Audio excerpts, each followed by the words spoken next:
Hello दोस्तों, आज हम बात करते हैं प्यार के बारे में। सच्चे प्यार की इमोशनल कहानियाँ हमारे दिल को छूने वाली होती हैं। ये कहानियाँ हमें प्यार के गहरे एहसासों को समझाती हैं और हमारी रूह को छू लेती हैं। जब हम इन कहानियों को पढ़ते हैं या सुनते हैं तो हमारे मन में एक अलग सी खुशी आ जाती है। हम सभी जानते हैं कि एक सच्ची प्यार की कहानी पढ़कर लोगों की आंखों में आंसू आ जाते हैं।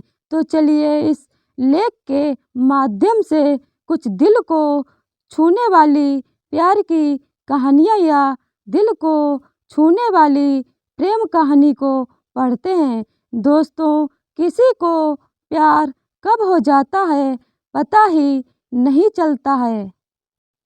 प्यार की दुनिया कितनी खूबसूरत होती है।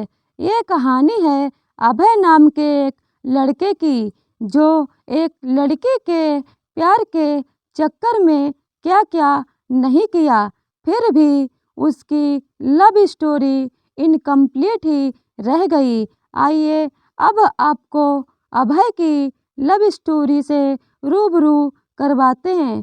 अभय 12वीं क्लास का छात्र होता है। इस उम्र में उसे क्या पता कि प्यार का क्या सिला होता है।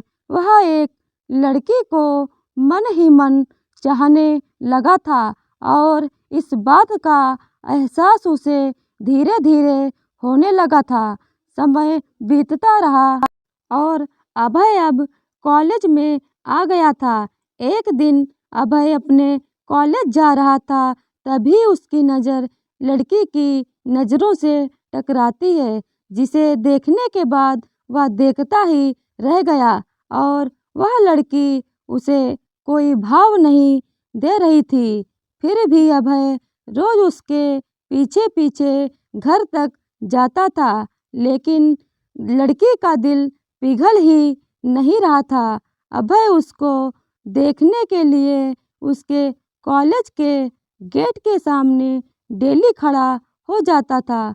ऐसा करना अब अभय का डेली का काम हो गया था। 6 महीने देखते ही देखते बीत गए, लेकिन उसे लड़की की तरफ से कोई रिस्पॉन्स नहीं मिला। फिर निराश होकर अभय ने उसके कॉलेज जाना बंद कर दिया। कुछ दिन बाद जब वो लड़की अभय को नहीं देखती तो वह अभय के लिए बेचैन होने लगती है। उसे चिंता होने लगती है कि आखिर वह लड़का अब उसका पीछा क्यों नहीं करता है।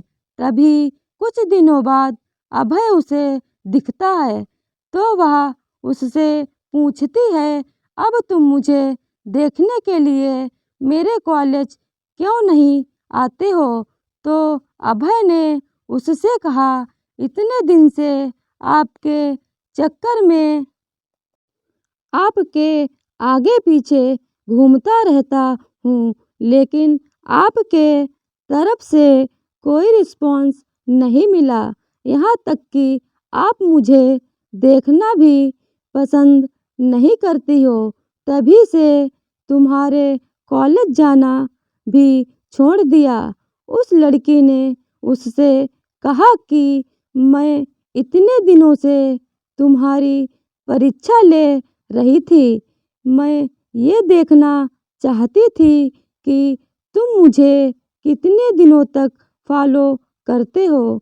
वैसे अब मैं भी आपसे प्यार करने लगी हूँ। फिर अभय ने उस लड़की से कहा कि जब तुम भी मुझसे उतना ही प्यार करती हो तो अपना नाम भी बता दो। तो लड़की ने अपना नाम सोनिया बताया। उसके बाद अभय ने भी अपना नाम उसे बता दिया। अभय ने सिचुएशन का फ़ायदा उठाते हुए सोनिया को उसी समय प्रपोज कर दिया और सोनिया उसके प्रपोजल को एक्सेप्ट भी करती है। सोनिया और अभय का प्यार दिनों दिन बढ़ता चला जाता है और सोनिया अभय इतना ज़्यादा क्लोज हो जाते हैं कि साथ में घूमना, पार्क में जाना, साथ-साथ डिनर करना और साथ-साथ में शॉपिंग करना उसकी आदत बन गई थी। समय के साथ-साथ अभय और सोनिया का प्यार इतना गहरा होता चला गया कि वो दोनों एक दूसरे के बिना मिले रह नहीं पाते थे। जितना प्यार गहरा होता गया, ये प्रेमी जोड़े समाज की नज़र में आते चले गए। धीरे-धीरे उनका प्यार इतना ज़्यादा हाईलाइट हो गया कि बात लड़की के घर तक पहुंच गई, परंतु उसके घर वालों को उनका प्यार मंजूर नहीं था। उस लड़की के घर वालों ने उसका कॉलेज जाना भी बंद करवा दिया और सोनिया का सेलफोन भी छीन लिया। अब तो घर से बाहर भी नहीं निकलने देते थे। एक तरफ सोनिया अभय के प्यार के लिए तड़प रही थी, उधर अभय भी सोनिया के प्यार के लिए तड़प रहा था। वो दोनों एक दूसरे के प्यार में इतने ज़्यादा मजबूर हो गए थे कि सिर्फ एक नज़र के लिए भी तरस गए थे और उधर सोनिया के घर वालों ने उसकी शादी करने का प्लान बना लिया था। और जब यह बात सोनिया को पता चलती है तो सोनिया शादी से डायरेक्ट मना करती है और वो कहती है कि मैं शादी सिर्फ अभय से ही करूँगी, नहीं तो मैं अपनी जान दे दूँगी। यह बात सुनकर भी घरवालों को कोई फर्क नहीं पड़ता, उल्टा उसे मारने पीटने लगे और धमकाने लगे। सोनिया हर दर्द सहने को तैयार थी, लेकिन अभय के बिना नहीं रहना चाहती थी। जब उसके घर वालों ने अभय को जान से मारने की धमकी देने लगे तो इस कारण से सोनिया शादी करने को राजी तो हो गई, लेकिन उसके दिलो दिमाग में अभय ही छाया हुआ था। उसके बाद सोनिया ने अभय को एक लेटर लिखा जिसमें लिखा था, मेरे प्रिय अभय, मैं आपको छोड़ना तो नहीं चाहती, पर क्या करूं, मजबूरी में छोड़ना पड़ रहा है। हम पहले किसी से प्यार नहीं किए थे और पहली बार आपसे प्यार हुआ था। मैं आपको आज से नहीं, बहुत दिनों से चाहती थी।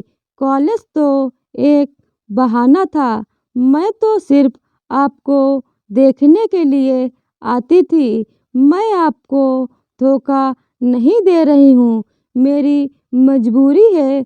ये आपकी ज़िंदगी का सवाल है और मेरे घर वालों ने मेरी शादी तय कर दी है। मैं शादी तो नहीं करना चाहती थी, लेकिन मेरी मजबूरी है क्योंकि मुझे आपकी ज़िंदगी बचानी है और आपको मारने की धमकी दे रहे थे, इसीलिए मुझे मजबूरी में शादी करनी पड़ेगी। प्लीज़ आप मुझे माफ़ कर दीजिएगा, आपकी मजबूर सोनिया।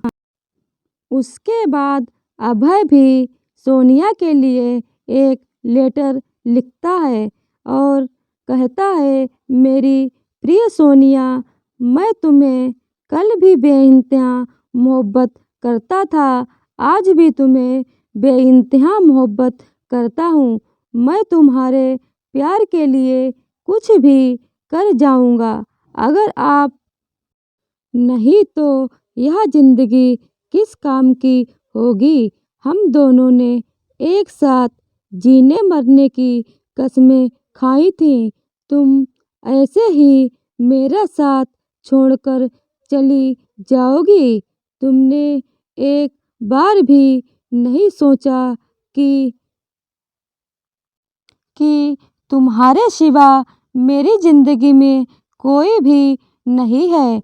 सोनिया, मैं तुम्हें कभी भी नहीं भूल पाऊँगा। जब तक मेरी सांसें चलेंगी तो तुम्हारे नाम से ही चलेंगी। वो ज़िंदगी मुझे नहीं चाहिए जिस ज़िंदगी में तुम ना हो। सोनिया, जब से तुम बिछड़े हैं तब से मैं तुमसे मिलने की बहुत बार कोशिश की, लेकिन तुम्हारे घर वालों ने मुझे मिलने नहीं दिया। सोनिया, मुझे लगता है कि मेरी ज़िंदगी में खुशी लिखी ही नहीं है। मेरी ज़िंदगी में तो सिर्फ आंसू ही आंसू लिखे हैं। अगर तुम मुझे नहीं मिली तो मुझे यह ज़िंदगी भी नहीं चाहिए और तुम्हारी खुशी जिसमें हो उसमें मेरी खुशी है। यह मेरा आखिरी लेटर है। और सोनिया उसका लेटर रो रो कर पढ़ रही थी और उसी दिन उसकी शादी भी थी। सोनिया को अभय से जुदाई बर्दाश्त नहीं हुई, इसीलिए सोनिया ने शादी से पहले ही जहर खा लेती है, जिसके कारण उसकी मौत हो जाती है। और यह सूचना अभय को जब मिलती है तब उसकी मौत का सदमा बर्दाश्त नहीं कर पाता है, जिसके कारण वह भी अपनी जान दे देता है। सच्चे प्यार का अधूरा अंत हो जाता। ऐसे में प्यार करते हो तो जान देने से बेहतर है निभाना सीखो। दोस्तों, अगर आप एक दूसरे से बेइंतहा प्यार करते हो तो उसे निभाना भी सीखो। जान देना समझदारी नहीं है। परिस्थितियाँ कई बार हमारे सोच के विपरीत होती हैं। इसका मतलब यह नहीं होता है कि जान दे दें। संघर्ष करो, सफलता ज़रूर मिलेगी। बाकी दो बालिग प्रेमी को कानून भी एक दूसरे के लिए मदद की गुंजाइश करता है। दोस्तों, अगर ये वीडियो आपको पसंद आई हो तो वीडियो को लाइक शेयर